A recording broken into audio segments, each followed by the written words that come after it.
लोकसभा सचिवालय ने कांग्रेस सांसद राहुल गांधी को पत्र लिखकर विशेषाधिकार हनन के नोटिस पर जवाब मांगा है। ये नोटिस बीजेपी सांसद निशिकांत दुबे और संसदीय कार्य मंत्री प्रहलाद जोशी ने दिया है। लोकसभा सचिवालय ने राहुल गांधी से कहा है कि वो 15 फरवरी तक अपना जवाब दाखिल करें। 7 फरवरी को लोकसभा में राष्ट्रपति के अभिभाषण पर धन्यवाद प्रस्ताव पर चर्चा के दौरान राहुल गांधी पर प्रधानमंत्री नरेंद्र मोदी के खिलाफ अवमानना, असंसदीय शब्द और गलत और भ्रामक तथ्य रखने के आरोप हैं। अनाप शनाप बेबुनियाद आरोप जो लगाते हैं, इसके लिए ऑथेंटिकेट तो करना पड़ेगा। ऑथेंटिकेट भी नहीं करते हैं और बेबुनियाद आरोप लगाते हैं। We are all answerable to the people of this country.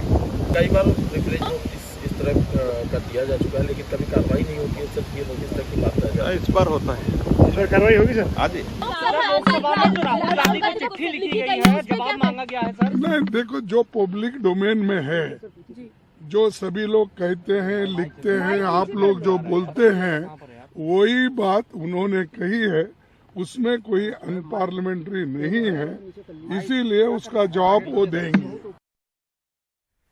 और इस मसले पर ज्यादा जानकारी के लिए हमारे साथ हैं हमारे सहयोगी हिमांशु शेखर। हिमांशु, ये जो प्रक्रिया अवमानना की शुरू की गई है और एक तरह से राहुल गांधी को इसमें निशाना बनाया गया है, राहुल गांधी निशाने पर है, विशेषाधिकार हनन, माफ कीजिए, विशेषाधिकार हनन की शुरू की गई है और राहुल गांधी इसमें एक तरह से उन्हें पत्र दिया गया है। तो क्या आगे कार्रवाई होगी इसके बाद? 15 मार्च तक उन्हें जवाब देना है, तो 1-2 ही दिन रह गए।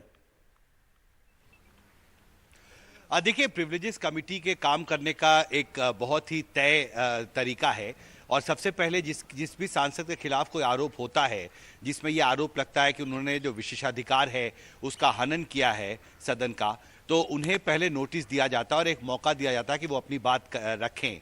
और ये बहुत महत्वपूर्ण होगा देखना कि राहुल गांधी जिन सवालों को पर उनसे मांगा गया है, जवाब मांगा गया है, उस पर राहुल गांधी अपनी क्या बात कमेटी के सामने रखते हैं और उसी के आधार पर फिर आगे कमेटी तय करेगी कि इस मामले में क्या कुछ और सबूत इकट्ठा करना जरूरी होगा, क्या कुछ और सांसदों से भी इस बारे में सवाल जवाब करना होगा, क्योंकि ये मामला बहुत ही संवेदनशील है।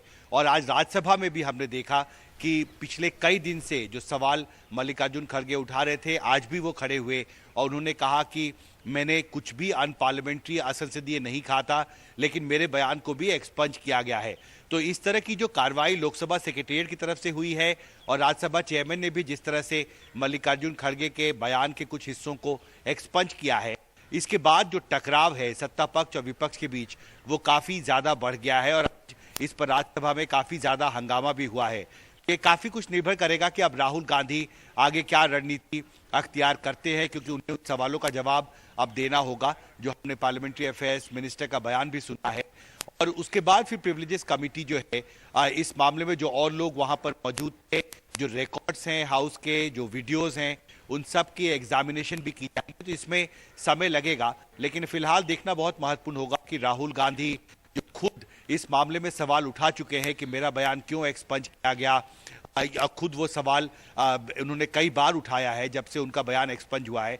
तो अब देखना बहुत महत्वपूर्ण होगा कि राहुल गांधी इस पर आगे क्या पहल करते हैं। उसके बाद फिर प्रिविलेजेस कमेटी जो कुछ भी जवाब राहुल गांधी देंगे उसकी समीक्षा करके फिर आगे अपनी रणनीति जांच की तय करेगा। लेकिन जरूर है ये कि जिस तरह से राष्ट्रपति के अभिभाषण के दौरान लोकसभा में राहुल गांधी और राज्यसभा में मल्लिकार्जुन खड़गे के बयान के कुछ हिस्सों को सदन के रिकॉर्ड से हटाया गया है, इसके बाद सत्ता पक्ष और विपक्ष के बीच टकराव बहुत ज्यादा बढ़ गया और राज्यसभा में आज कोई भी कामकाज नहीं हो सका।